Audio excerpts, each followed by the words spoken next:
13-year-old Amy McNeil had her whole life ahead of her. But when she was kidnapped on her way to school, her future was in peril. The first call her terrified parents made was to the FBI. They hoped that the combined experience of agents and local law enforcement would flesh out the kidnappers before they took her life.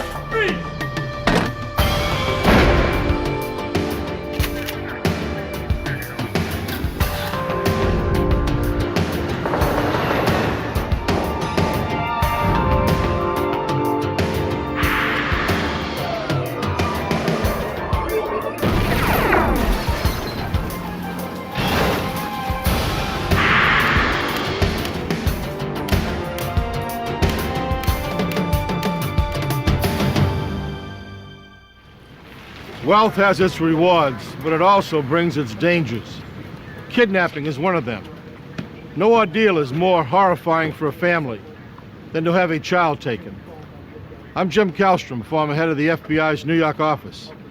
Kidnapping cases are among the most challenging for law enforcement, who often must remain out of sight, yet close at hand, ready to move in at a moment's notice.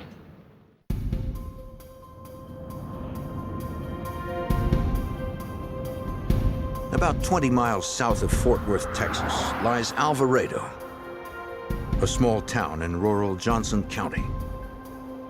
A few wealthy residents found Alvarado a safe haven away from the state's urban centers. The McNeils were among them. They lived as one of the area's most prominent families, partly from the return that Mr. McNeil made by selling an early design of the handheld calculator. At 7:15 a.m. on Friday, January 11th, 1985, they began their day having breakfast together, as was their usual routine. Amy! Afterwards, their teenage son would drive himself and his 13-year-old sister, Amy, to school. Hi, darling. Bye, sweetie. Please be careful out there today. Come on, come on, come on. Bye, Amy. On the way, Amy and her brothers stopped to pick up their cousin as well. He and his family lived in a separate house on the McNeil estate.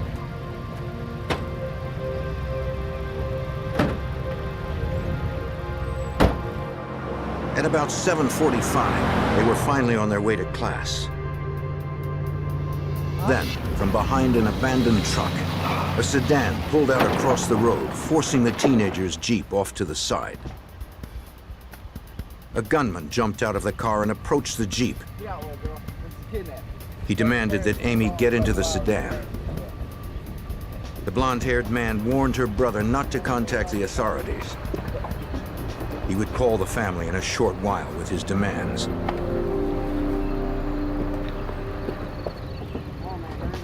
Instinctively, the teenager started to get out to help his sister.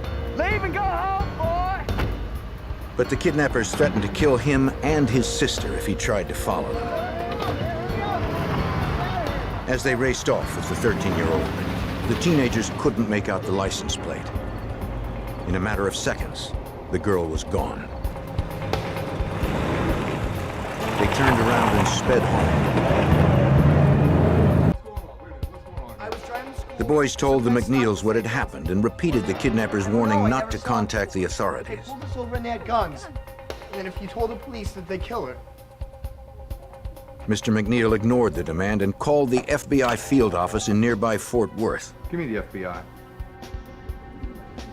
Former FBI Special Agent Clint Brown, a 30-year veteran, understood that when a kidnapping occurs, every second counts. Hello, this is Clint Brown. I worked many kidnapping cases, and in not a single case did the subject get away with it.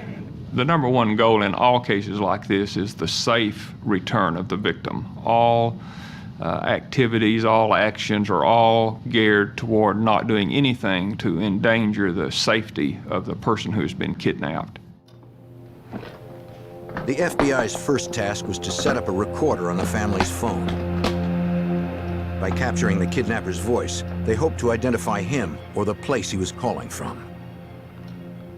The FBI also informed the local phone company to be prepared to trace any incoming calls. Agents instructed the father on how to handle the call. He needed to insist on proof from the kidnappers that his daughter was still alive. Expect a call to come in today. So you probably want to look for a The fact that they had worn no disguises disturbed former Johnson County Sheriff Eddie Boggs, who called in the Texas Rangers moments after he arrived. How about that one over there? The kidnappers hadn't tried to conceal who they were at all. They just, as we call it, they just barefaced them, just no mask, no disguises, anything.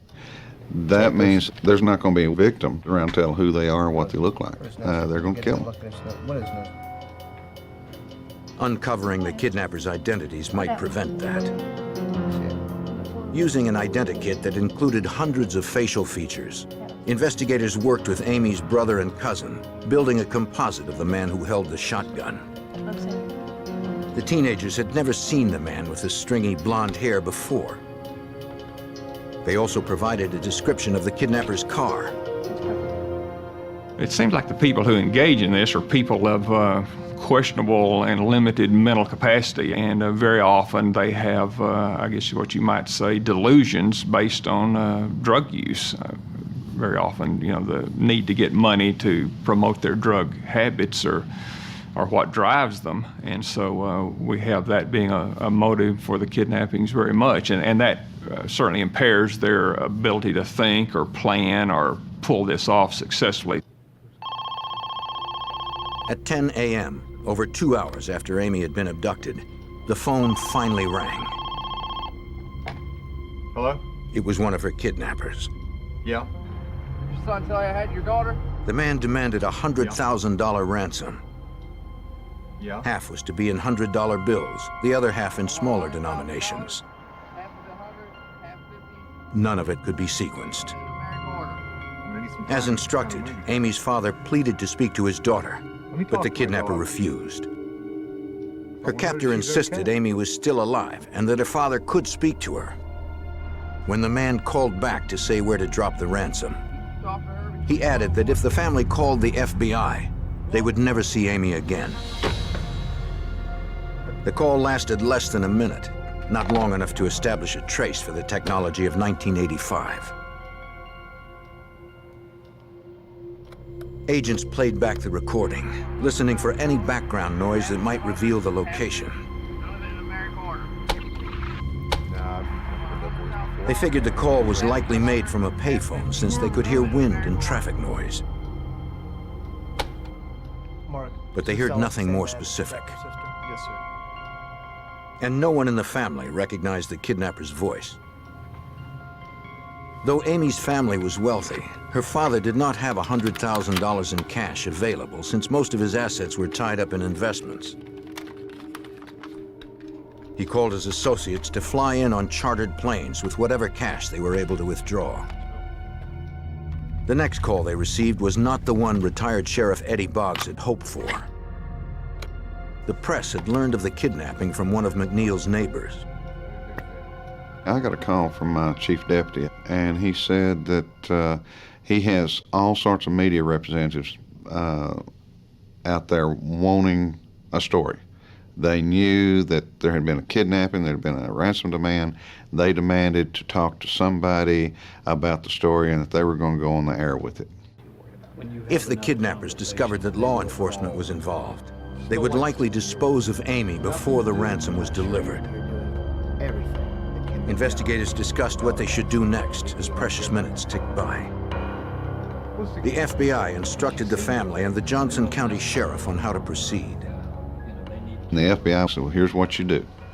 You have your chief deputy call each one of the reporters in, ask him for his ID, ask him who is the very top man at his station that he can talk to, and then tell that top man, we're not going to confirm whether or not you have a story, but if you do have a story and you run it, you could possibly cost the life of a little girl.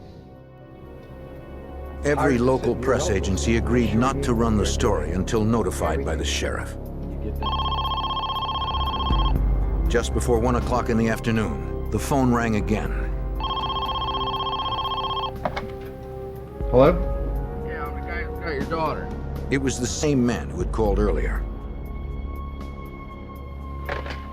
On a separate line, an agent contacted the chief of security at the local phone company, who was standing by, hoping to trace the call. Yeah. He trapped the number Yeah, and began to we're track there. its origin. Yeah. Yeah. Mr. McNeil begged the kidnapper to let him hear his daughter's voice. Calm down. This time, the man allowed the frightened girl to speak to her father. Daddy? Her eyes concealed to prevent her from knowing where she was. Haven't hurt me. Be my girl. He could hear her crying. Despite his own calm down, fear, girl. he reassured Amy that everything would be okay Be fine. No, Daddy, I'm and that she okay. would soon be You haven't home. hurt me. That's when the man grabbed the phone. The kidnapper said that he had not yet secured a location for the ransom to be dropped. What do you mean you're having trouble getting a drop zone? Again, he promised to call back later. Hello? The room fell silent as former Texas Ranger Bill Gunn recalls. It was very heartrending to listen to it. She was frightened, and of course Mr. McNeil was frightened. The conversation was very short. Mr. McNeil encouraged her to keep her upper lip up and remember who she was. And that was the end of the conversation. They hoped the trace would be successful. That's the hardest part, correct? The security chief reported that the call had originated from outside the phone company's calling area. And since the call had been terminated, it would be impossible to trace it through the neighboring system. The phone company was able to determine that the call was made from somewhere in the town of Kennedale, 25 miles north of the McNeil's estate. Good. Amy was still in Texas, close to Fort Worth. Pin it down? Okay, sounds like. But without a specific location, investigators had little to go You on. know she's in Texas. Yeah. We had no idea, no evidence, no leads, nowhere to go. The only thing we had was the description of a car. I did have my troops, what few I had, to go out and start in a perimeter and expanding the perimeter, checking every farm, every house, every housing addition, everywhere they could for a car that matched the description that we had. Johnson County deputies fanned out over a 30-mile radius from Alvarado up to Kennedale, searching for the kidnapper's car. They also alerted other local officers to be on the lookout for the four-door sedan. Yet without a license plate, it was not likely they'd locate the vehicle among the rural expanse. Almost 6 hours after 13-year-old Amy McNeil had been abducted, her father's friends from Texas and Arkansas had begun to arrive in Alvarado, carrying tens of thousands in cash. Texas Rangers escorted them from a small airport to a local bank where the currency would be processed before it was paid to the kidnappers.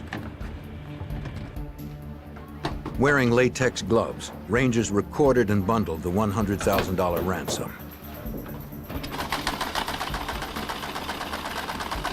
They assembled half of it in $100 bills as the kidnapper had instructed. Another $50,000 was compiled from smaller denominations. Retired Texas Ranger Sergeant John Dendy helped direct the processing. They had quite a time raising that amount of money on such short notice. But after they got the money, then the Rangers that were at the bank started to getting clean bags to put it in. In other words, no fingerprints, plastic bags, and made copies of the bills, so we'd have the serial numbers on each bill. Everything was loaded up, and then all we had to do then was sit and wait until more demands came in. In the late afternoon, deputies had located a car that fit the description of the kidnapper's vehicle, parked 20 miles from the McNeil's estate. A license plate check revealed that the sedan had been stolen the day before from Mesquite, Texas, 50 miles east of Alvarado. Inside, deputies found no obvious signs of Amy or her abductors. They impounded the car and continued to canvass the area for witnesses who may have seen the driver. At the Johnson County Sheriff's Department, the FBI processed the sedan for forensic evidence. From the interior, they removed several sets of fingerprints. But without a suspect's prints to compare them to, the recovered prints could not help identify Amy's captors or their current whereabouts. By 11:30 p.m., 16 hours after Amy had been taken, her family had received 3 more phone calls, but still had not been told where the ransom was to be dropped.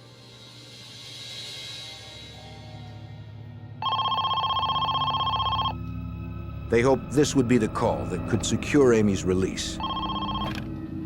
Hello? It was the same man who had called earlier. Yeah? Once again, the phone company initiated a trace. Yeah, I'm working on it right now. Amy's father told the kidnapper that he had the $100,000 prepared as the man had requested. No, I don't want to do this tomorrow. But the caller said that it was too late. Alright, The ransom drop he had in mind was at least 200 miles away from Alvarado. There's the gas station. No. By the time Mr. McNeil reached the location, it would be light, too risky for the kidnapper to take a chance on being seen. No, I don't. The father pleaded to make the exchange tonight. No, I can't wait till tomorrow. The man refused. He said he'd call back tomorrow to make the arrangements. We didn't think they would let us have her back alive, you know, in good shape.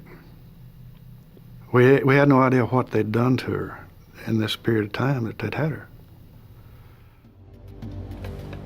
Agents waited for word to see if the trace had been successful. Yeah. No, it wasn't long enough. It had not. No. Couldn't get a trace. Once again, the phone company had failed to secure the kidnapper's location. All right. Next. Investigators could only hope that 13-year-old Amy McNeil would survive the night and eventually be reunited with her parents. By 5 p.m. on Saturday, January 12, 1985, a day and a half had passed since 13-year-old Amy McNeil had been kidnapped on her way to school in Alvarado, Texas. One of several unidentified kidnappers had called Amy's wealthy family 7 times. He demanded $100,000 in unsequenced currency, but had not told the McNeils where to drop the ransom. Though the kidnapper had also warned Amy's family not to call the FBI, Mr. McNeil had done so and was joined by several agents, a dozen Texas Rangers, and the Johnson County Sheriff's Department. Her abductors had promised to call again at 5 p.m. with the location of the ransom exchange and to confirm that Amy remained unharmed. Despite the agonizing wait, former Special Agent Clint Brown and his team wasted no time in preparing. When the instructions were anticipated, a plan was devised to deliver the ransom money with Mr. McNeil driving the car and carrying the money himself for delivery, so that anybody would see the car. It was the limousine that he had. They would assume he was in the car by himself. Actually concealed in the car would be 2 FBI agents. The agents also outfitted Mr. McNeil with a mini cassette device to record any conversations he may have with the kidnappers if they should approach his limousine. The interior of the car would be wired as well, and the 2 concealed agents would be heavily armed.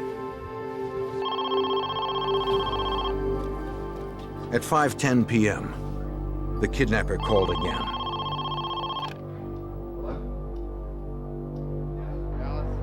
He told Mr. McNeil to drive 40 miles alone in his limousine from Alvarado on Interstate 30 to East Dallas and take exit 51. There he would find a gas station.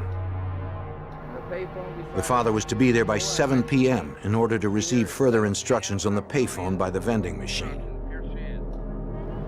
Mr. McNeil spoke to Amy briefly before her abductor disconnected. She was scared, but unharmed. The call was too brief to be traced. As planned, a contingent of FBI, Texas Rangers, and Johnson County personnel would follow McNeil's car at a distance. The team would be fully equipped, as retired Texas Ranger Bill Gunn remembers. We got all of the assets available, tracking devices, aircraft. We had a tracking device on Mr. McNeil's car so that if we lost contact with it on the ground, both aircraft could receive it. Amy's father promised his wife that he wouldn't come home without their daughter. He was fitted with body armor and provided with a sidearm in the event the kidnappers attacked him. The two agents with him would be armed with shotguns and semi-automatic pistols. They checked their radios to make sure they could be heard by the follow team. You guys okay back there? Check 1, check 2. Retired FBI Special Agent Rod Kicklighter was assigned to ride in the limousine and advise the concerned father. I recall one of our main instructions to him was not to let himself be taken hostage. And we talked through that quite a bit. He was to deliver the money, and we would then take over, try to effect the arrest, but he was in no way to get involved himself. McNeil got the go-ahead to leave for the gas station in East Dallas, 40 miles away.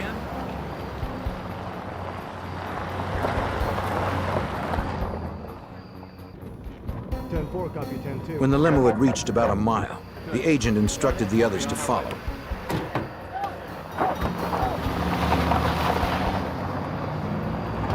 Since the kidnapper had provided a specific route to the Dallas gas station, former Ranger Sergeant John Dendy and the others feared that the kidnappers could be surveilling the limousine as it traveled. We had no idea where they would be, who they were, or what they were in, or anything about them. And in order for them not to become suspicious of any of us, we kept a good distance behind the car. As the stretch crossed county lines, the Rangers radioed ahead to local authorities. They informed traffic patrols not to stop the speeding unmarked cars and provided license plates for their vehicles.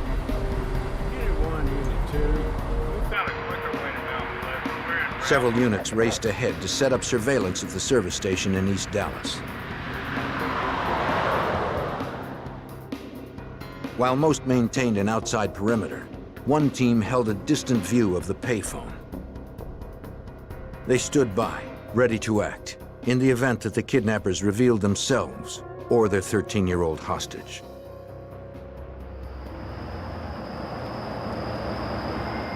Agents reported that the limousine had just reached exit 51. The phone had begun ringing at exactly 7 p.m. when Amy's father rolled into the service station. What? Okay, hold on. It was the 8th call he had received from his daughter's kidnappers over the past 34 hours. The man did not give the father the news he had hoped for. He told Mr. McNeil to take Interstate 20 east to Tyler, Texas, almost 100 miles from Dallas. At the US 69 exit, he would find another gas station, where he'd receive another call at 9:20 on the payphone outside. For retired Special Agent Clint Brown, it was difficult to predict what Amy's abductors might be planning. We could tell the kidnappers were not very well organized. They seemed somewhat ill at ease, confused. Some of their plans seemed to change. They didn't seem to have a clear idea of where the money was to be delivered, and so they even appeared to be stalling at times, trying to formulate a workable plan that they thought they could use. So it did not appear that they had thought this out very well at all. At the second gas station in Tyler, Amy's father was directed to drive to a third one in Longview, 40 miles further east, by 11 p.m.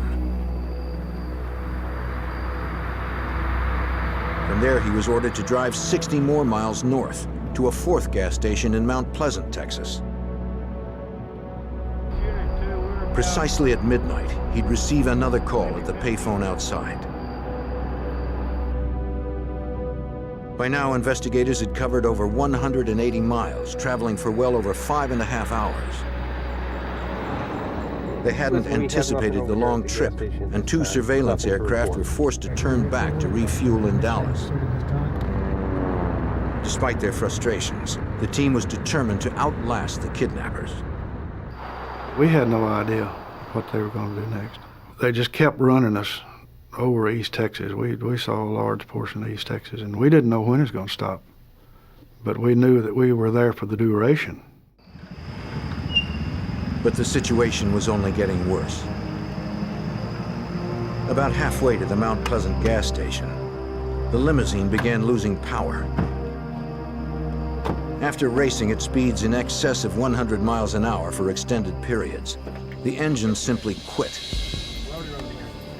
Agent Kicklighter feared that the mechanical problem would jeopardize any chance they may have still had to rescue the 13-year-old. We're all getting a little tense and excited and worried that we're not going to get to the drop site and that we're not going to be able to get Amy back.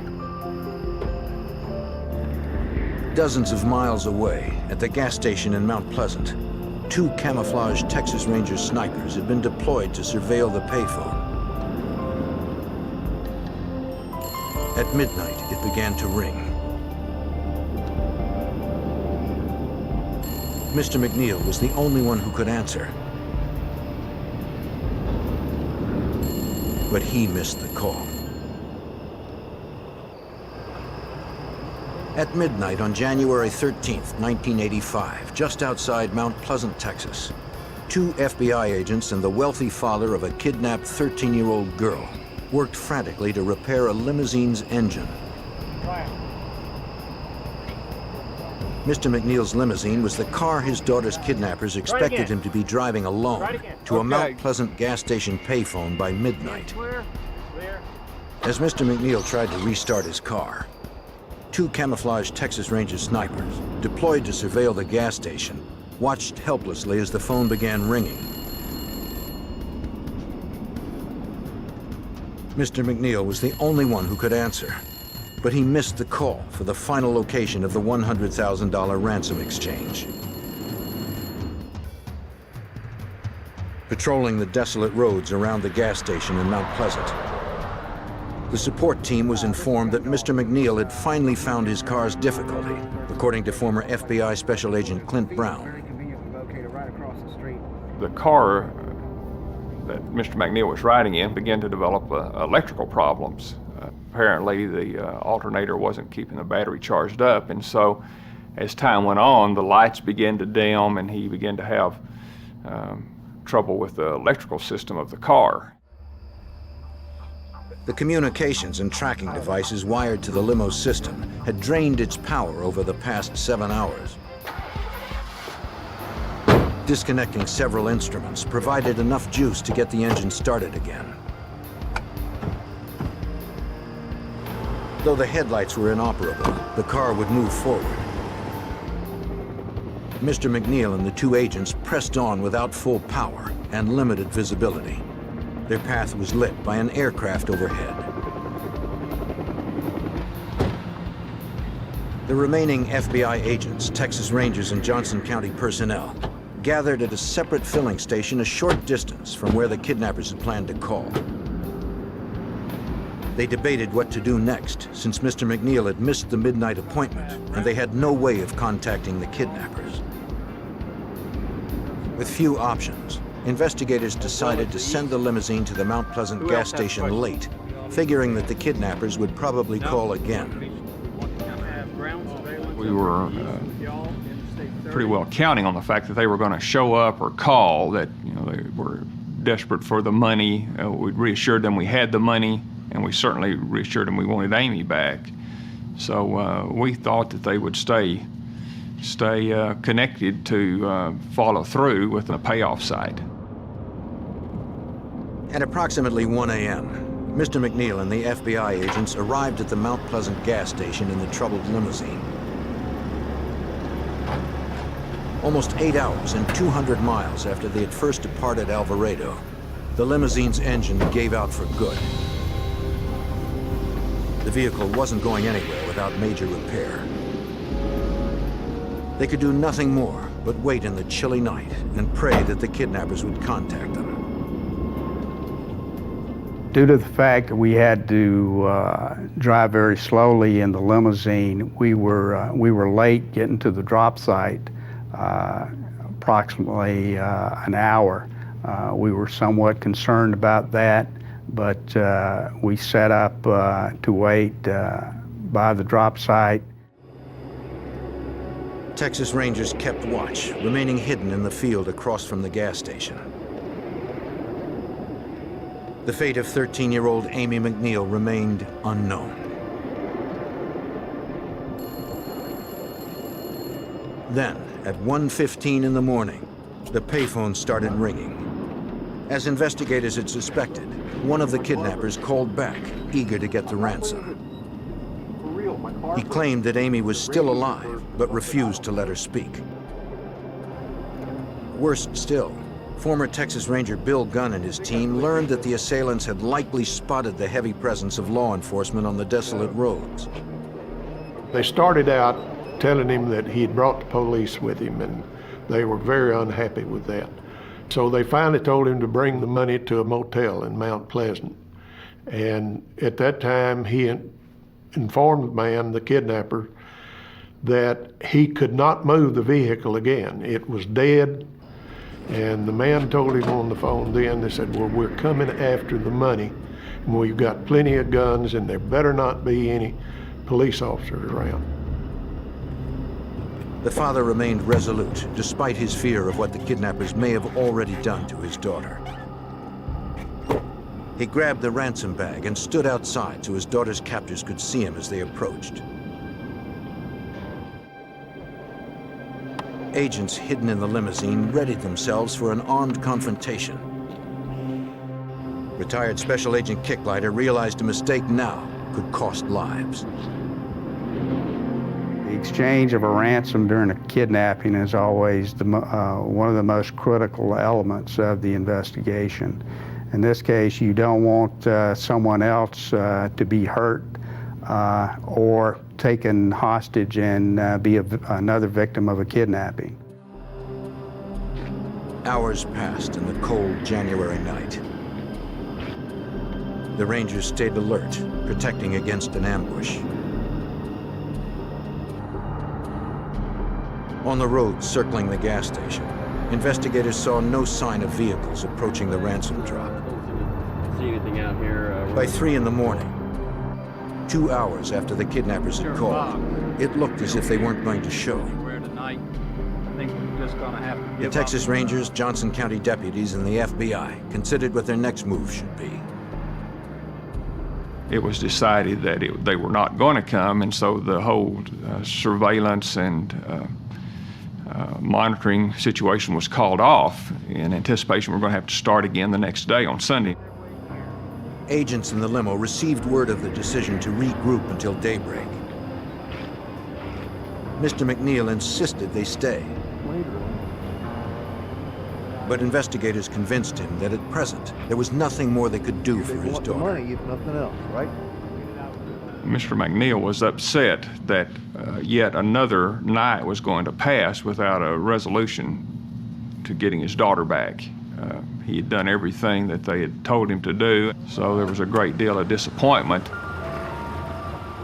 A car came by to pick up McNeil and the agents.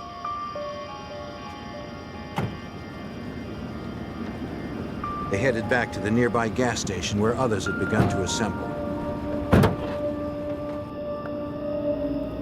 The two Rangers, hiding in the field for the past 3 hours, moved toward the street where the sheriff was to meet them in a separate van.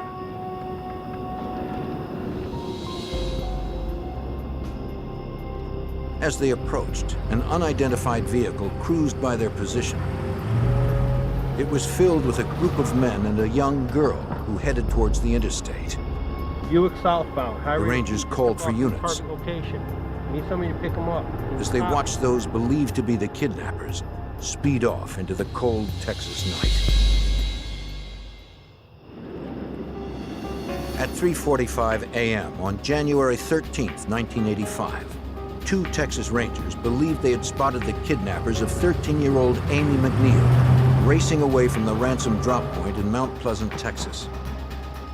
Can you copy me? Command post, copy. They alerted all available units in the area. High rate of speed. En route to collect the Rangers, the Johnson County Sheriff heard their call and saw the suspicious vehicle on the highway. He gave chase, but the sedan easily pulled away from the lumbering van that former Sheriff Eddie Boggs was driving. My van being as slow as it was, they outran me like I was standing still. There wasn't any way I could keep up even within sight of what was going on, because that chase was going over 100 miles an hour, and it was unbelievable. Despite his best efforts, the sheriff lost the car and returned to the makeshift command post to provide a detailed account. Amy's life was now in even greater jeopardy since there was no question the kidnappers knew law enforcement was in the area. Then a call came in from their remaining aircraft. The pilot had spotted the vehicle, and investigators still on the road had resumed the chase. Former Texas Ranger Bill Gunn recalls that the suspects were speeding west on Interstate 30. But at that time, the rest of us had gotten involved, and we were in pursuit of the vehicle. And we continued at a high-speed chase down Interstate 30, which would have been a direction going toward Dallas, and to a small community in another county. 10 minutes later, Texas Rangers, sheriff deputies, and the FBI fell into line. The suspects refused to slow down.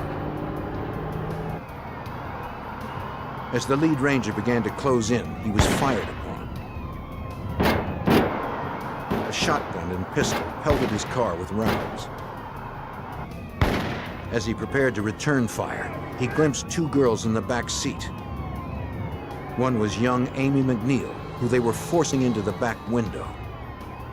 The people who were responsible for this started firing guns at them out the back windows on each side of the Buick. They would push Amy up into the back glass where she could be seen, and of course we couldn't return any fire. Construction narrowed the interstate to 1 lane, but the suspects did not slow. Shots hit the grille of the lead car. Slugs pierced the carburetor, forcing the Ranger to stop.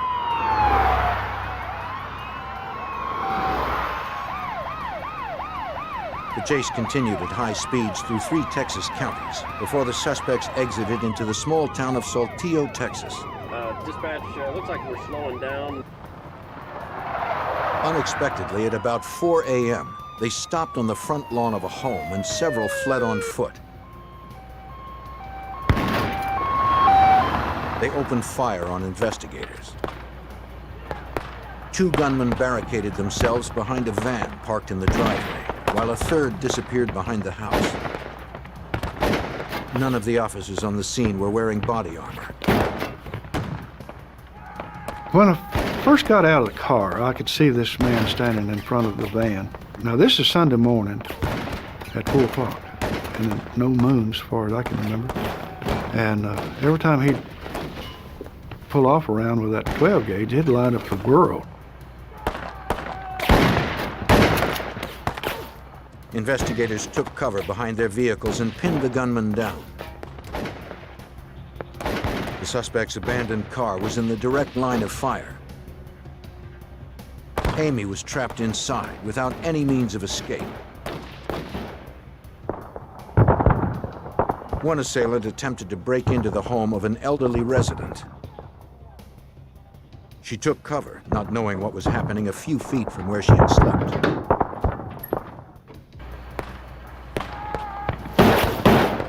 As the firefight raged on, investigators knew that they had to somehow get to Amy McNeil before it was too late.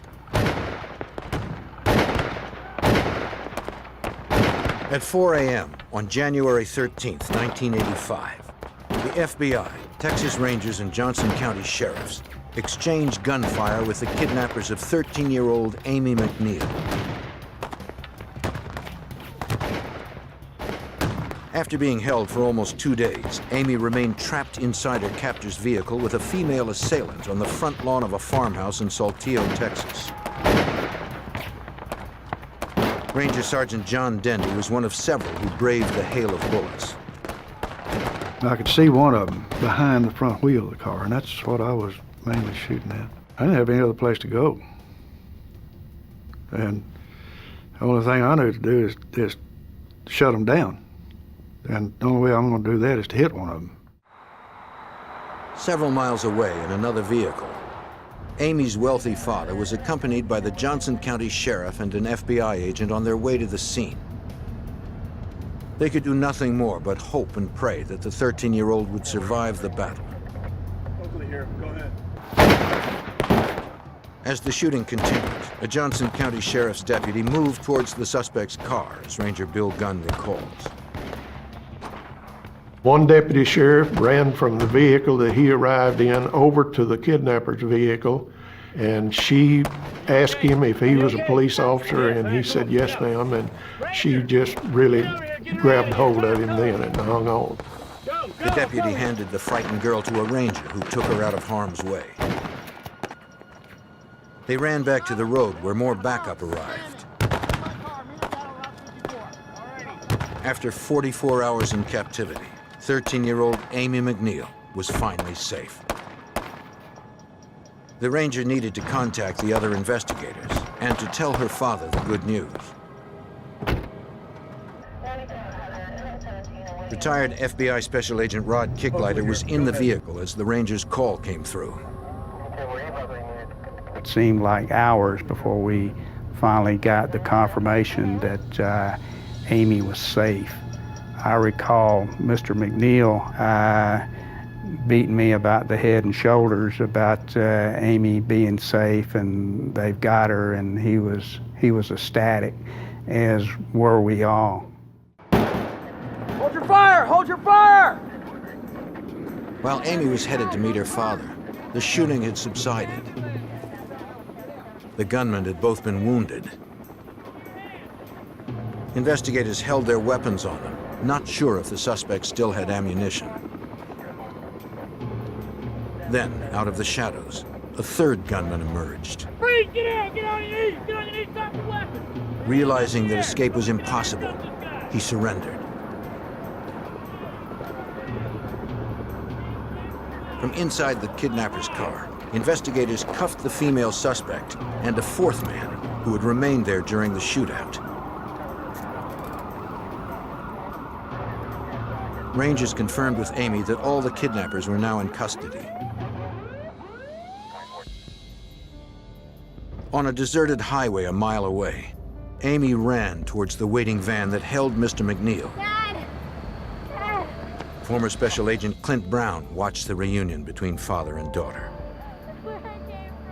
Everybody was pretty emotional. You know, we all had kids and daughters and such, so we were pretty emotional just watching that reunion, and everyone was so happy that it had turned out so well that we all shared in that excitement and joy of her being recovered safely. No one but the suspects had been hit by gunfire. Both were ex-convicts and high on methamphetamine at the time of the shooting. The elderly resident was also examined. She had survived the ordeal with only frayed nerves. A license plate check on the kidnapper's car revealed that it had been stolen in Dallas the day before. Investigators also figured out why the suspects had stopped their vehicle when they had. We never could understand why they turned in at this particular house, but we found out later they'd run out of gasoline. 34-year-old James Foote, who had made the initial ransom calls, had previously worked for Mr. McNeil and had hatched the plan to kidnap Amy. For using a weapon in the commission of the crime, he was convicted of aggravated kidnapping and attempted murder and was sentenced to life in prison. 27-year-old Michael Mills, who had made the remaining calls, was likewise convicted of aggravated kidnapping and attempted murder, receiving life.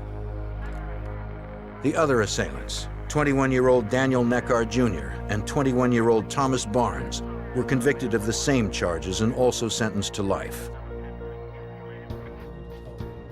The 18-year-old woman who was with them was charged as the men were. She had only met James Foote a few days earlier before the kidnapping had occurred. The woman was scared when the men brought the 13-year-old into the house, but stayed to prevent Amy from being abused by them.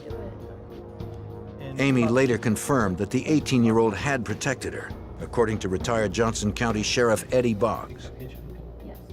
She was only given a 10-year probated sentence per Amy's request.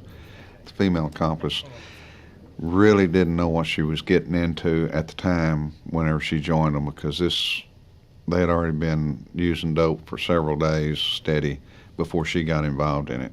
And it was just she got involved in something she couldn't get out of. 6 months later, on July 4th, 1985, Foote was transferred from the state penitentiary to the Johnson County Jail to face additional charges. Authorities had traced the weapons he used in the kidnapping to the armed home invasion of a Dallas man. Foote was also indicted in Arlington, where he had attempted to kidnap the child of a wealthy developer days before he took Amy. Outside, in the blistering Texas summer, the prison guard agreed to retrieve a water hose to cool down the inmates.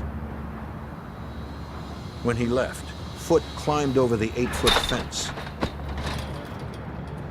He made it under the barbed wire. Seconds later, the kidnapper disappeared into the nearby woods. That evening, the Johnson County Sheriff faced the difficult task of informing Mr. McNeil that his daughter's kidnapper had escaped to where no one knew. Deputies would be stationed outside the McNeil home as long as Foote remained at large, fearing that the convict might seek vengeance on the family. Mr. McNeil immediately offered a reward for any information leading to Foote's recapture.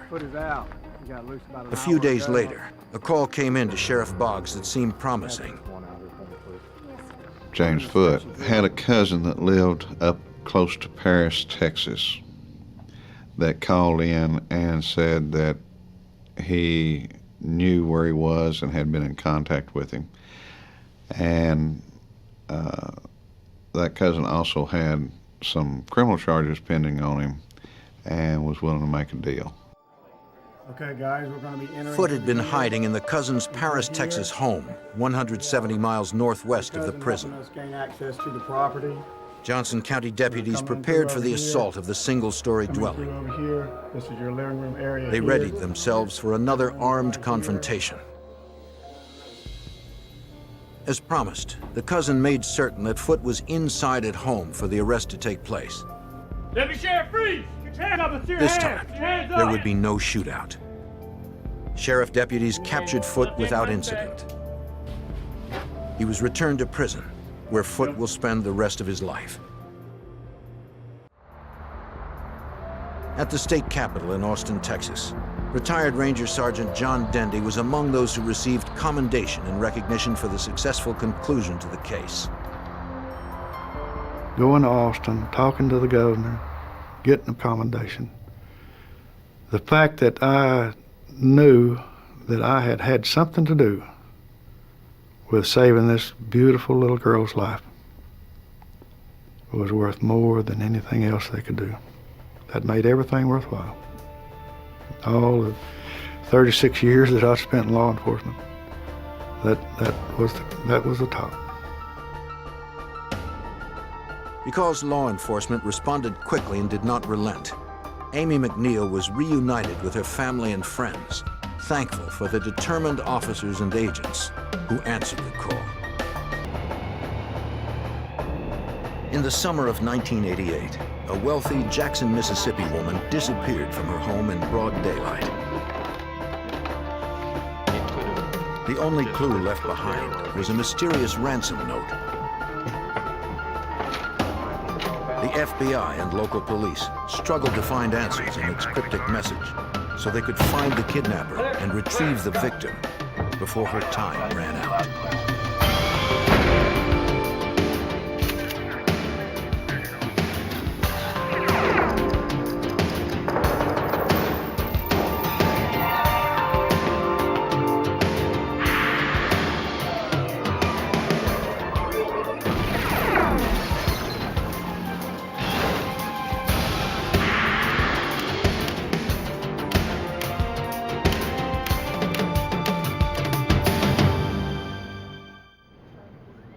A daring kidnapping and a bizarre ransom note baffled Mississippi authorities. The victim was the wife of a wealthy businessman. A list of 12 names and a few drops of blood were the only clues to her fate. I'm Jim Kallstrom, former head of the FBI's New York office. The ransom note gave the FBI its first leads, but the case was not so clear-cut. Solving it required the keen insight of a criminal profiler and the perseverance of a family, local authorities, and the FBI.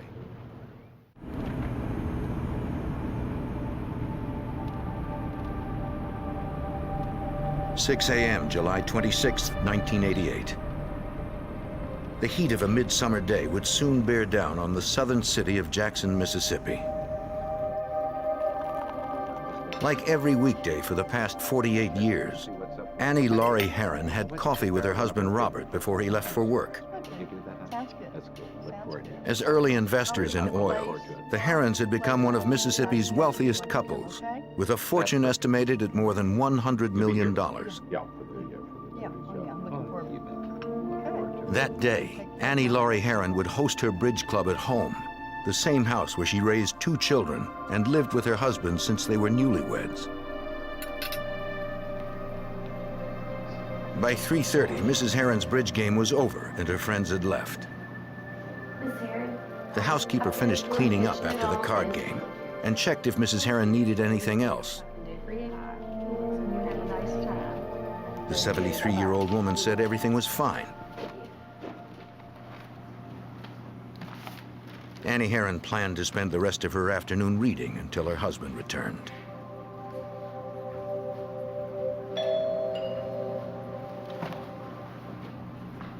She wasn't expecting anyone, but perhaps one of the bridge players or the housekeeper had forgotten something. Her husband wasn't due home for an hour. I'm fine, thank you. How are you? Good. You got to see your husband. I have a letter. I'm back to see him. Not on my way at all. Let me... Annie Laurie Herron was on her own. At about 4:30 that afternoon, Robert Herron returned from work.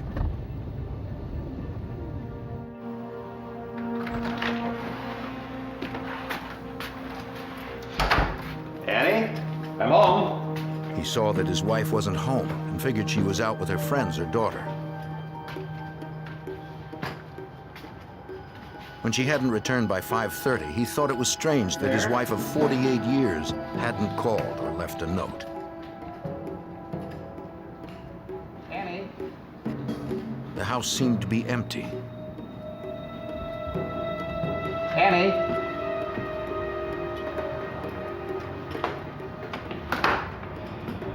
Robert grew concerned and began calling family and friends. Anywhere that I can tell? No one had seen Annie since the bridge game. Maybe we're going to have to do something else. Thank you. Robert's son-in-law, who lived nearby, said he would be right over.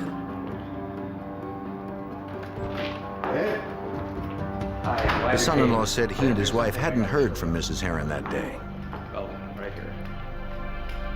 Robert Herron pointed out that when Annie left the house, she usually took her purse. I've looked everywhere. But his wife's purse and shoes sat beside her reading chair.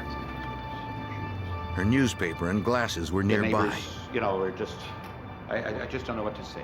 Robert was worried since Mrs. Herron's medicine for a chronic intestinal disease was still in the bathroom. She would need to take it soon or she would not be able to absorb food. The men continued to search for some indication of where she'd gone. A piece of paper near the front door caught the son-in-law's eye. It was a ransom note, without specific instructions. It's a ransom. Annie Laurie Herron, had been kidnapped. We've got to do something real fast. The note demanded that Robert Herron pay 12 separate men before 10 days passed, but it didn't say how much or where to send the money. He was ordered not to call police, so he waited for a ransom call with instructions on getting his wife back. When none came by nightfall, he contacted the Jackson Police Department despite being warned not to. Officers secured the ransom note, hoping to keep any fingerprints intact. Processing the house for evidence, officers discovered a trace of what appeared to be blood on the front door frame. Laboratory tests would later reveal that it was blood, and that it matched Mrs. Herron's blood type.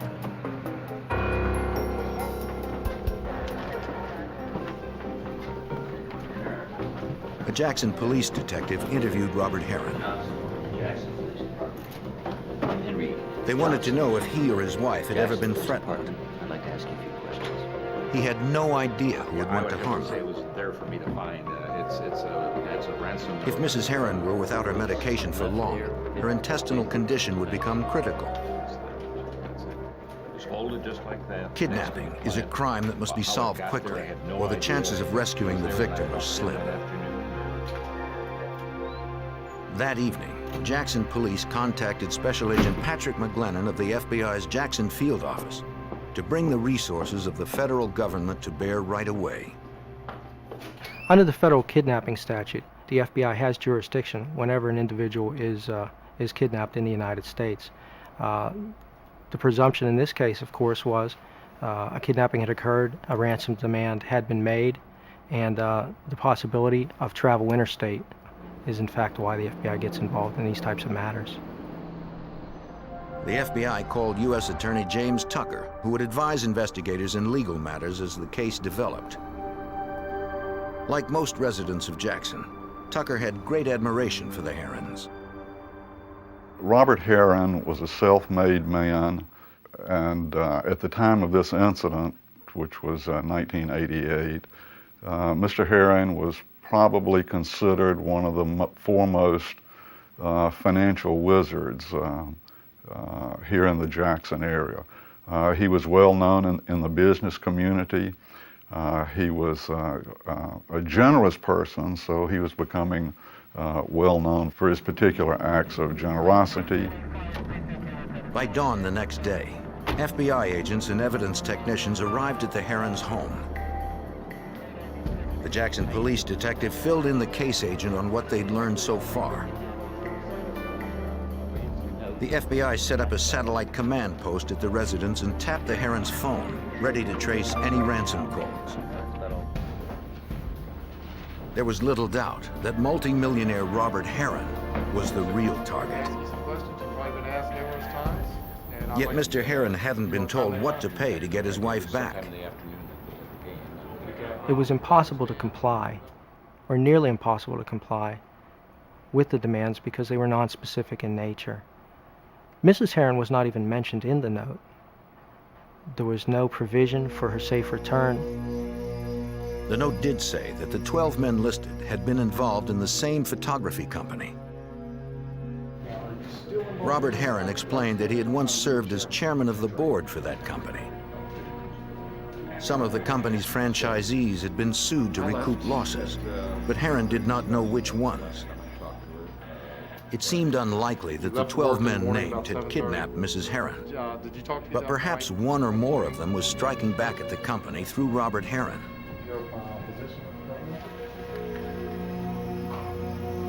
Technicians collected samples of all the writing pads and paper in the Herrons' home.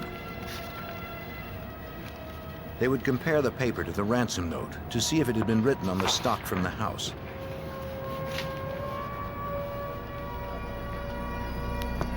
The results would take a few days. Investigators searched outside the house for hairs, blood, clothing, anything that might reveal the kidnapper's identity. They looked for cigarette butts or evidence of food or drink, signs that someone had been watching the house.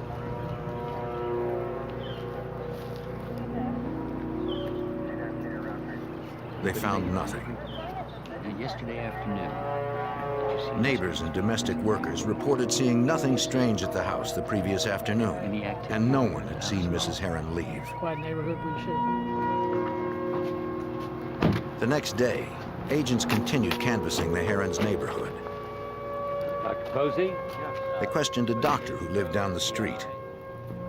Detective Johnson, Jackson Police Department would like to ask. He said that he had seen something in the neighborhood recently that might be related to the kidnapping. 2 weeks earlier, the doctor was going to run errands when he drove past a white van parked near his house. From that position, anyone in the van would have a clear view of the Heron house. Around here? Yeah, about 50 blocks. At first, the doctor thought nothing of it. But when he'd returned home hours later, the van was still there. Thinking the driver needed help, the doctor offered his assistance. Can I help you with anything? Wondering if you need some help. The driver responded by asking if there was a law against parking in the neighborhood. It was an odd response, enough to make the doctor remember the incident. Thank you, sir. If you think of anything else... He said the van drove away minutes later. Thank you, Dr. Posey. Agents continued to canvass the Herons' neighborhood and found another neighbor who had seen a white van on the street 3 months earlier.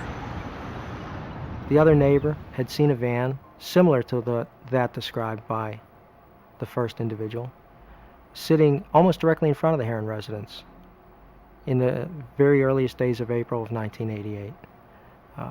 She was suspicious enough of the van to get the license plate number.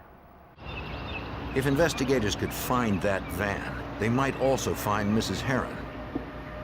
But a computer check revealed that the license plate had been stolen from a car at the New Orleans airport. It was another dead end. After 36 hours of investigation and no ransom calls, agents hoped lab results on the note would provide a fresh lead to Mrs. Heron or her abductor. FBI examiners first determined that the note had been typed on paper foreign to the Herons' home. They also compared the typeface to known samples from every typewriter made in this century.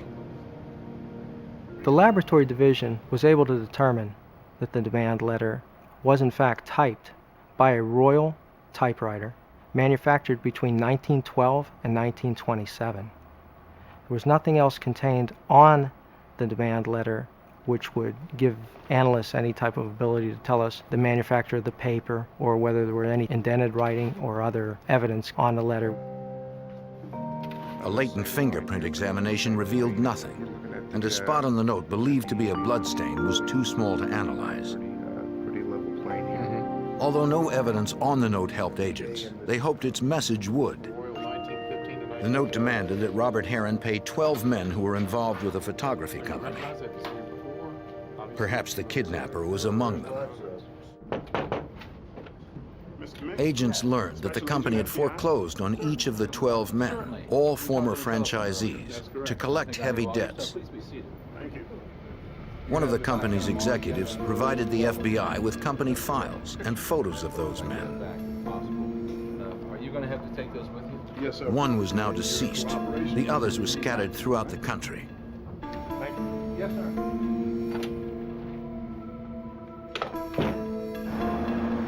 At the FBI's Jackson field office, agents split up the 11 names and began to review the files and photographs. They sent leads to FBI offices in the towns and cities where the men currently lived, requesting additional information. Agents found that many had financial troubles. They tried to ascertain if those men had traveled near the Heron neighborhood when the white van was spotted there, and again recently when the kidnapping occurred. FBI agents across the country began covert surveillance on the former franchisees. They hoped one of the men would lead them to the ailing 73-year-old woman. But as the kidnapping investigation stretched into its third day, only 7 days remained on the ransom note deadline, and agents still lacked instructions on how to recover Annie Laurie Heron alive. Hi, how are you, ma'am? 3 days had passed since Annie Laurie Herron, an elderly grandmother, had been abducted from her Jackson, Mississippi home in broad daylight. The FBI continued surveillance on 11 men named in the ransom note found inside the Herrons' home. Agents couldn't confront the men. A frightened kidnapper might harm the victim. Special Agent Patrick McGlennon hoped one of them would lead to the missing woman. We wanted to determine if they were traveling even small distances from their residences or business. We wanted to see if they perhaps were keeping Mrs. Herron at a remote location where they might have to provide food, water, other conveniences for her, that they wouldn't want to be too far away from the victim. Despite the efforts of dozens of agents around the country, they discovered no direct leads to Mrs. Herron's whereabouts.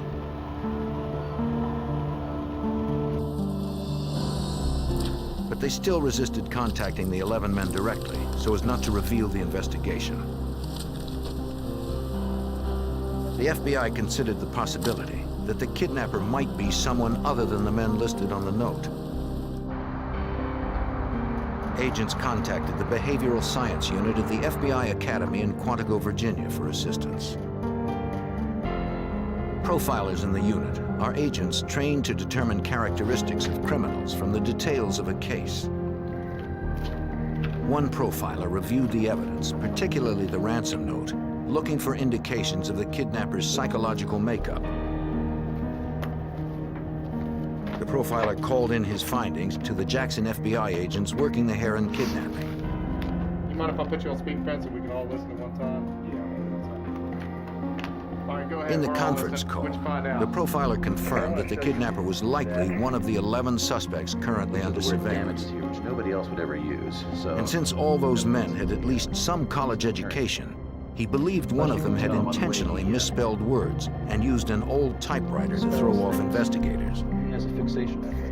The profiler said the abduction was an act of revenge against Robert Herron by a paranoid individual who was willing to kill. The Behavioral Science Unit believed that a sole perpetrator was responsible for this crime, that it would be a white male of approximate middle age, and that the individual would probably be working alone, although if they were working in concert with someone else, that person would provide a very subordinate role. It's bad. The profiler also concluded that by this time, there was only a 50% chance that Annie Herron was still alive. One further detail caught the profiler's eye, a phrase that did not seem to match the rest of the note and might point to the profession of the kidnapper. The note said, "Pay them whatever damages are owed to them. If any is dead, pay their children." Damages is a legal term.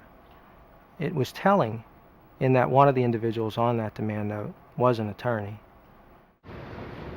Special Agent Tom Montgomery of the FBI's Jacksonville, Florida office was called in to investigate the attorney listed on the note, a man named N. Alfred Wynn. After we received the name of N. Alfred Wynn, we did the public record background checks. We also contacted the St. Petersburg Police Department, the Pinellas County Sheriff's Office, found that he had no criminal record, did our own computer checks also. We determined that he was a St. Petersburg attorney and that he lived above his office. Yeah. What's this all about? Well, I'm investigating a crime. An agent went to interview Wynn at his office residence. So, Mr. Wynn, you were camping at the girlfriend. Alfred Wynn said he had nothing to do with the kidnapping and explained where he was on July 26th, the day Mrs. Herron went missing. He had been at a bar with a prostitute. He said that on that evening he had called his paralegal back at the office. He asked the employee to meet him at the bar to lend him $100 so he could go home with the prostitute. The paralegal promised to be right over.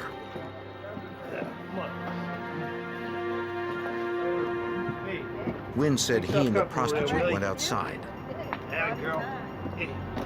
He stalled for time as he waited for his paralegal to show up with the money. The two were in Wynn's car when his assistant arrived.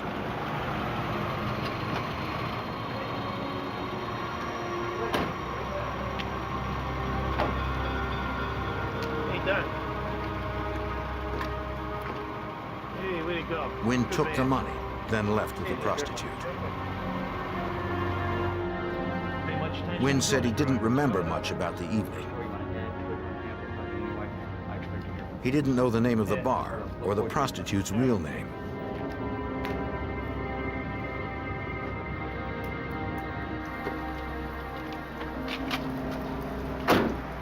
The next day, agents checked the alibi with Wynn's paralegal when the attorney was out of the office. He corroborated his boss's story and also claimed that he didn't know the bar's name since he had never been there before or since. Agents suspected both men were lying. We learned that Wynn had paid for the paralegal schooling at a local community college, his paralegal schooling. We had learned that he was working for basically a very minimum salary, and there was a lot of allegiance between the paralegal and Mr. Wynn. Later, an agent re-interviewed Wynn's paralegal, explaining their suspicions. He maintained that he had met Wynn at the bar on the same day of the kidnapping, though he did reveal something new about his boss. He said that Wynn's legal battle with the photography company had begun when the company foreclosed on him 7 years earlier, and that he had fought the lawsuit with a vengeance. He had attempted to declare bankruptcy 3 times in order to avoid paying his debts. Under a court order to recover the money, the U.S. Marshal's Office had confiscated Wynn's valuables, including 1,000 shares of expensive stock. They also impounded Wynn's European sports coupe, a car the paralegal said Wynn loved. In addition, they put his St. Petersburg office up for auction. On July 6, 1988, less than 3 weeks before Mrs. Heron disappeared, Wynn had been notified of an eviction hearing. But he had refused to leave. The paralegal said that Wynn had been furious, believing that the photography company had ruined his life. Going to get that date from me? You're going to check that The date? FBI wondered if the paralegal had been involved in the kidnapping. Okay. All right, thanks. We pulled all vehicles registered to the paralegal, friends and associates of Mr. Wynn, to include Mr. Wynn, and learned that the paralegal had a white van registered to him, and through an interview of the paralegal learned that the vehicle was utilized by Wynn on several occasions. It seemed to be a major breakthrough in the case. The vehicle identification number revealed the name of the previous owner. An agent went to interview her. You're right, it's just like you said. He didn't return until... She said Alfred Wynn, not his paralegal, had been the actual buyer. She said that Wynn had acted strangely. He was adamant that his name not be written on the title. So the woman left the line for the buyer's name blank. The lead was promising, but then agents learned that the van had been in the repair shop on the day of the kidnapping. Okay, how long was he gone? It was one more frustration in a difficult case. After more than a week, the FBI and U.S. Attorney James Tucker were no closer to finding Mrs. Heron. A case like this is extremely difficult when you don't have an eyewitness to any one of several situations. We did not have an eyewitness as to the abduction itself. We did not have an eyewitness that Newton Alfred Wynn or any of the other people listed in the particular note had ever been in Mrs. Heron's company. At the Jackson, Mississippi police station, investigators again met with the doctor who had seen a white van in the Herons' neighborhood. Go through those and see if there's anybody you recognize. They hoped he could recognize the driver in a photo lineup. Short here. The neighbor quickly picked out the photo of Alfred Wynn.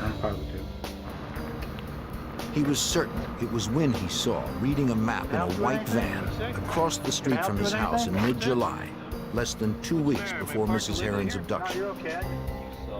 The other neighbor who had seen a similar van also identified Wynn as the driver. It was clear to agents that Alfred Wynn was connected to the kidnapping of Annie Laurie Herron, yet they didn't know how. Thank you very much. We thought, because of the positive identification, that Wynn was definitely somehow involved in the kidnapping. If not the actual perpetrator, if not the man who walked up to the door and actually grabbed Mrs. Herron, he certainly was directing or calling the shots. Yep. FBI agents kept Wynn under surveillance. They believed that he could lead them to the missing woman. But as the deadline in the ransom note approached, hopes of finding the frail Mrs. Herron dimmed further. The day after the deadline in a ransom note, FBI agents and local detectives briefed the husband of kidnapped Jackson, Mississippi socialite Annie Laurie Herron in preparation for a televised appeal for his ailing wife's return. We'll be able to do it. Okay, thank you. The note hadn't outlined specific steps to earn Mrs. Herron's release.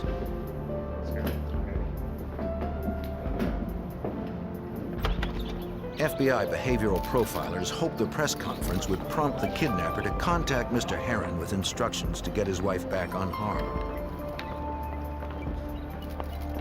With his son and daughter at his side, Robert Herron asked anyone with any information to come forward. As a businessman, he also spoke directly to the kidnapper, promising to follow any specific instructions.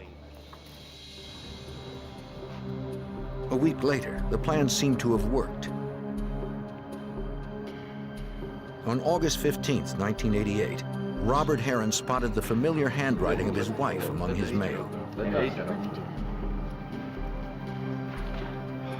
The envelope was postmarked August 12th from Atlanta, Georgia. Investigators were careful not to destroy any evidence that might have been left on it. Mr. Herron believed the letter was in his wife's handwriting, too. FBI lab examiners later confirmed that it was. In the letter, Mrs. Herron begged her husband to do what the kidnappers wanted, or they would seal her up in a cellar with only a few jugs of water. Though the letter provided no instructions on how to comply, for Special Agent Patrick McGlennon, it did bring new encouragement just when all hope of recovering Mrs. Herron alive seemed lost. When we received the August 15th letter, which was in Mrs. Herron's handwriting, it really lifted the spirits of everybody that was involved in the case. We felt reasonably sure that she was in good enough condition to write the letter, and we were going to get her back the same way. The letter itself had been dated August 10th, 15 days after the abduction. Yet no one could be sure Mrs. Herron was alive on that date. It was unclear if she had written the letter on her own, or if the message was coerced, according to FBI Special Agent Tom Montgomery. Certain words utilized on the letter, "seal me up in the cellar with jugs of water." In talking to family members, we found out that those are not words that she would normally utilize. She would have used the word basement or bottles of water. So it is our belief that the letter was dictated to her. If the letter had been dictated, both the message and the date could be false. Having to guess at what exactly he should do, Mr. Herron wrote checks to all the men listed in the original ransom note, according to U.S. Attorney James Tucker. He had already instructed his people to make efforts to determine what financial situations he had had with each of the people that were listed in the original note. So he had some idea at that particular point about how much money had been involved with each of those people. Mr. Herron settled on restitution, roughly equivalent to the amount the men had been ordered to pay in their franchise lawsuits. The total came to almost $1 million. Herron sent $145,000 to the prime suspect, Alfred Wynn. Enclosed with each check was a note requesting the safe return of his wife. The FBI instructed the Postal Service to deliver the envelopes the next day.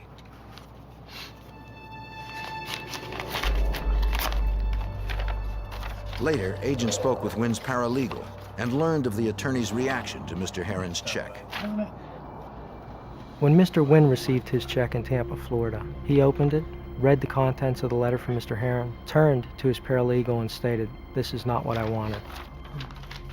He told his paralegal that what he had wanted was to get his life back, the return of his confiscated car, jewelry, and other property. Wynn sent back the check with a note enclosed, saying he hoped Mrs. Herron would be returned safely. Agents now believed that Alfred Wynn had kidnapped Mrs. Herron for revenge against the photography company Herron once chaired, not for monetary gain. That meant it was less likely Mrs. Herron would ever be returned alive. Although some of the people receiving checks kept the money, most returned similar responses. Some of the people that Mr. Herron sent these checks to sent the checks immediately back to him, sent letters, or called on the telephone, expressing their regret to Mr. Herron that something like this could happen to his wife. They wanted nothing to do with the money, and they weren't going to benefit through his grief. 2.5 months passed without further word from Annie Herron's kidnapper. Considering her fragile health, chances were slim she would survive this long. In early November 1988, the case was featured on a national crime-solving television series. Agents around the country chased each of hundreds of leads called in. One call from a woman in Florida seemed especially promising. Although none of the names on the ransom note had been broadcast, she said that if Alfred Wynn were on the list, she had important information. The FBI learned that the Florida woman was a spiritual advisor, which did not initially bolster confidence among agents. Special Agent Montgomery from the FBI. Have we spoke on the phone? But after a brief interview, they realized she had a strong reputation in the law enforcement field, having often assisted police in the past. I recognized some of the information that he... The advisor told an agent she had first met N. Alfred Wynn 4 years earlier. In 1984, he had his first consultation, asking her advice about problems he had with the head of a photography company, the same company mentioned in the Herron ransom note. She instructed him to pursue his problems through the court system and take legal means, and he told her that he had already done that, and it just didn't work. That's the big problem. That is the biggest Wynn problem. said he wanted to kidnap the head of the company and hold him hostage until he got what he wanted. He had the perfect place to put the man and said that he was looking for someone to help him. He called her a month and a half later to ask if she would help. Besides, I can go without risking losing these clients. Trying to get new clients. She declined. It's tough too, but The advisor provided the FBI with records of her work with Wynn.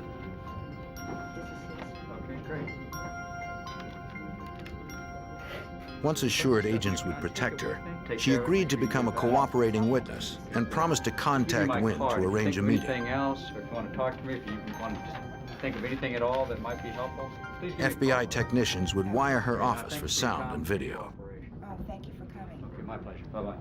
Our plan was to draw Mr. Wynn into a face-to-face meeting with her and to have them discuss their prior discussions of this kidnapping of Mr. Herron, as well as any of the other things that would verify exactly what he had said to her during their prior meetings. Alfred Wynn took the bait. The monitored meeting took place in early December 1988. FBI agents watched as Wynn approached the office. Agents hoped he would reveal the whereabouts of the missing woman.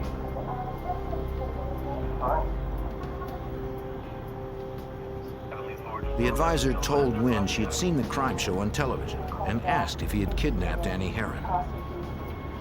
FBI one, can you hear him in there? Wynn denied it, adding that he had decided not to abduct Robert Herron as he had previously discussed with the advisor. The recording corroborated the advisor's statement, but it didn't provide agents with the evidence needed to arrest Alfred Wynn. When Wynn left the office, FBI agents followed him.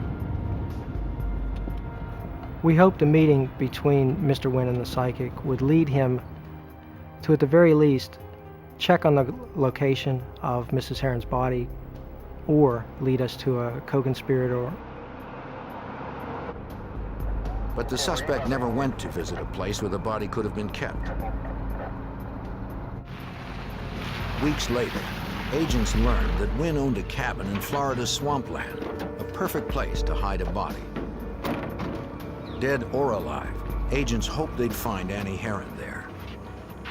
They had no way of knowing if the house was booby-trapped or if someone was armed and waiting inside. 6 months after 73-year-old Annie Heron was kidnapped in Mississippi, FBI agents hoped to find her in a remote Florida cabin owned by prime suspect Alfred Wynn. A message from the kidnapper had threatened that the elderly woman would be sealed alive in a cellar. But agents found no cellar. The police was empty of anything related to the kidnapping. FBI Special Agent Patrick McGlennon and other investigators continued searching for the kidnapped woman nearby. We began to look in dry cisterns, some swamp area adjacent to those properties, the outbuildings, screened porches, whatever structures existed. We found no sign of Mrs. Heron, and no sign that anybody had ever stayed there for any length of time. Certainly no cellars. There were no cellars in that section of Florida. Annie Heron was still missing and presumed dead. Then, in late July of 1989, Alfred Wynn sent a filing cabinet to the IRS, challenging them to find disputed financial documents. All right, guys, we got the filing cabinet we've been waiting on Wynn from the IRS.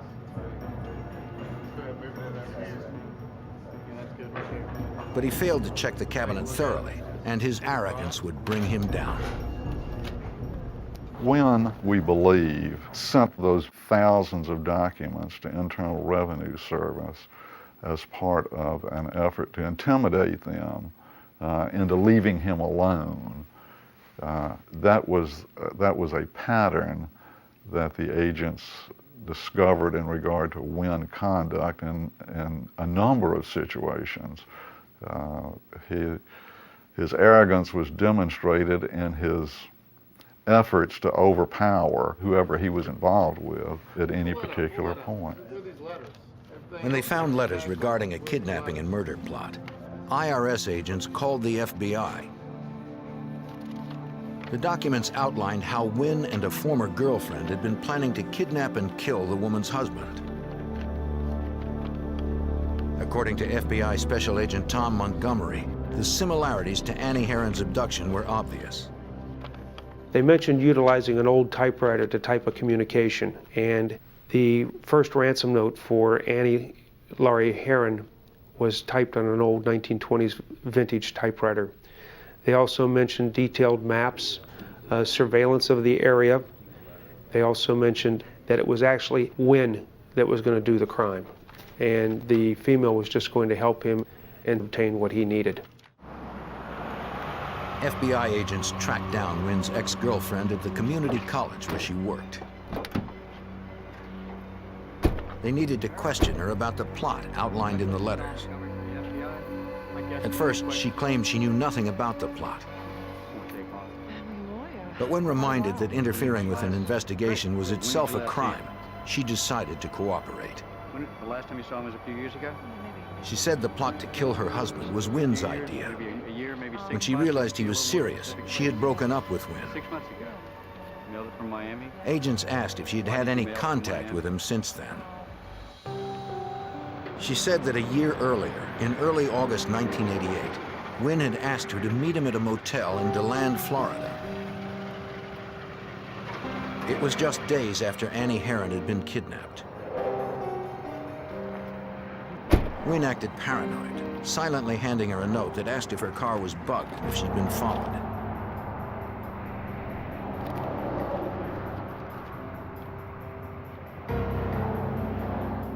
When he was convinced it was safe, he began talking. What's this all about? Wynn asked her to mail a letter for him, offering her $500 plus travel expenses. First of all, do not touch it. She agreed, and he paid her half in advance, $250.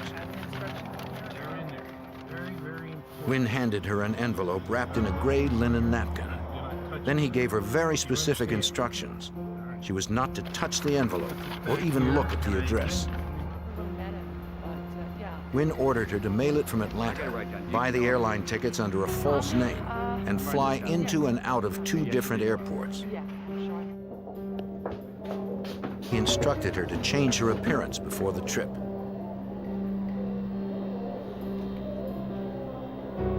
She complied, changing her clothes, jewelry, and hair in the women's restroom at the airport.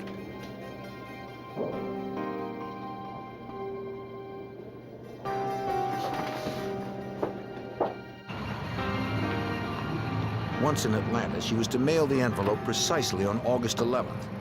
But the woman told agents it was late in the day when she made it to a mailbox.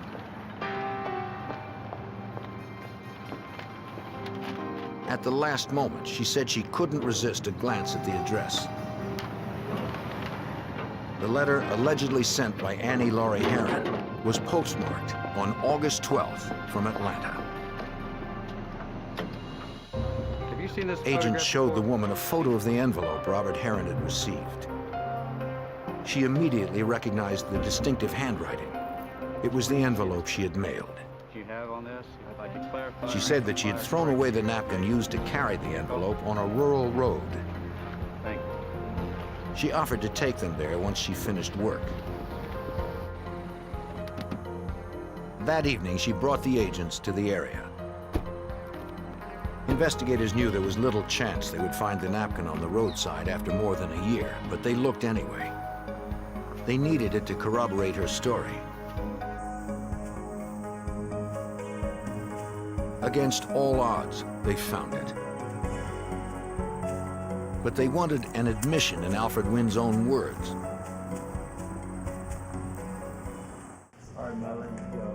With a solid cooperating witness, agents were getting closer to arresting Wynn. At the FBI's request, Wynn's ex-girlfriend agreed to be wired for an audio tape meeting between herself and Wynn.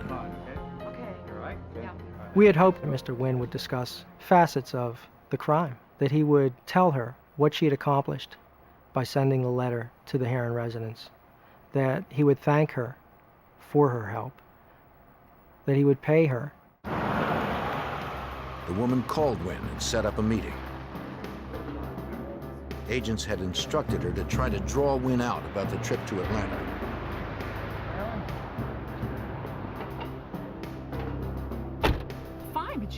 As hoped, Wynn gave his ex-girlfriend the $250 he still owed her for mailing the envelope. Wynn refused to talk in detail about his plan, and he never mentioned Annie Laurie Herron. He seemed to have stonewalled investigators again.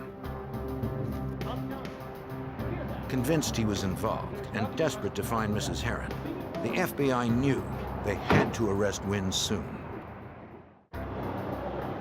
On March 11th, 1989, the FBI was ready to arrest suspected kidnapper Alfred Wynn. They set up a second meeting with Wynn's former girlfriend who had begun cooperating with authorities. The ex-girlfriend had been wired so agents could record the conversation. They hoped Wynn would say something incriminating about the kidnapping of Annie Herron, so they could charge him and recover Mrs. Herron or her body. FBI Special Agent Tom Montgomery had coached the informant on how to deal with Wynn in this crucial second meeting. We had instructed her to become more aggressive in this meeting and to basically indicate to him that she was aware that she was involved in a criminal act, that she'd been watching television, and that she now realized that the letter that she mailed may in fact be involved in the kidnapping, may have been a second ransom note, hoping to elicit from him something to incriminate him further. Agents watched and listened as the woman pushed Wynn about the Heron kidnapping. The suspect soon became defensive and left the car without admitting any knowledge of the crime. He's pulling out. Let's go, let's go, let's go. Agents knew it was time to make their move.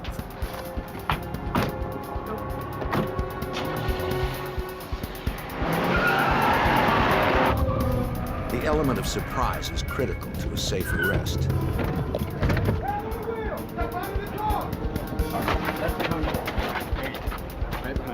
Alfred Wynn was charged with conspiracy to kidnap, mailing a threatening communication, and perjury for testifying in front of a grand jury that he wasn't involved in the kidnapping. But agents still had no solid proof that he or an accomplice had in fact abducted Annie Heron.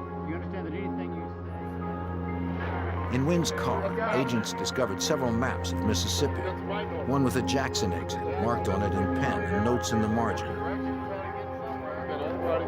Agents thought these might indicate where Mrs. Heron's body had been placed, but extensive searches yielded nothing. Securing a warrant, Florida FBI agents searched Wynn's office. They needed physical evidence to prove Wynn was involved in the abduction of Annie Laurie Heron. Their hopes rose when they spotted a vintage typewriter. Special Agent McGlennon recalled that FBI examiners had determined the ransom note was typed on a 1920s-era Royal typewriter, the exact model recovered from Wynn's office. This seemed to be a very significant break.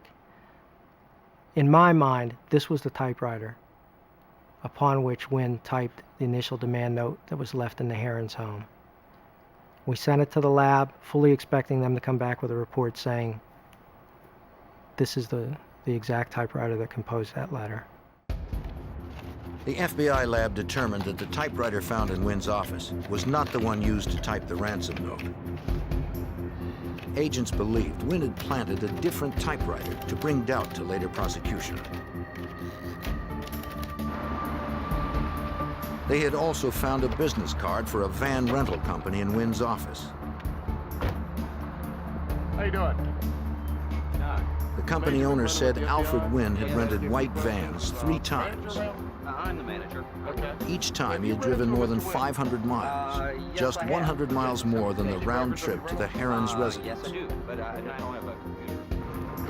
The rental times did not coincide with the date of the abduction, but one did match the date when Alfred Wynn was sighted in the Heron's neighborhood. U.S. Attorney James Tucker had little evidence to prove his case.